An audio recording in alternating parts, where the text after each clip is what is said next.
Come vincitori della settima edizione abbiamo avuto l'onore di organizzare l'ottava edizione delle Olimpiadi della topografia. Questa gara nasce nel 2016 dalla iniziativa di 4 istituti ad indirizzo CAT della provincia dell'Aquila. Nel corso degli anni la gara si è trasformata in una manifestazione nazionale di alto profilo.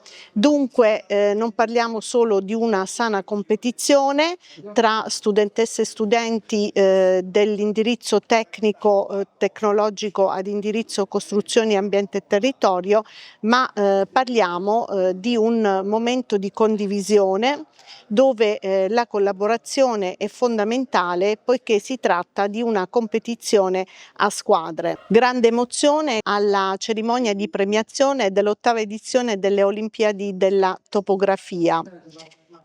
L'Istituto Marco Casagrande ha avuto l'opportunità di ospitare 158 studentesse e studenti, 44 docenti accompagnatori provenienti da 42 istituti ad indirizzo costruzioni, ambiente e territorio di 14 regioni italiane.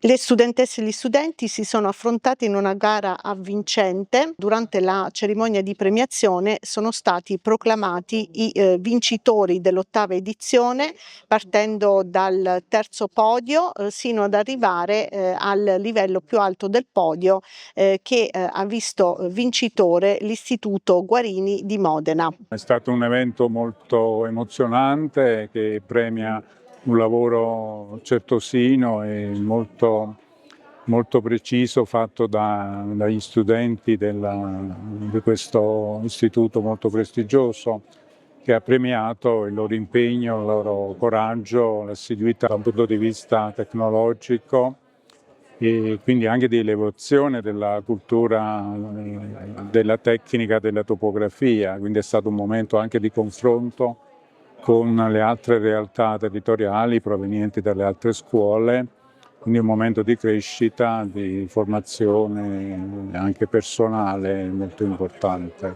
È stata un'organizzazione perfetta, grazie anche al supporto del Comitato Tecnico Scientifico, che ha certamente supportato in maniera egregia questo evento, questa edizione delle Olimpiadi della topografia. Ringrazio la dirigente scolastica Gaetanina Da Fermo e tutto il corpo docenti per l'organizzazione eccellente di questo importante evento.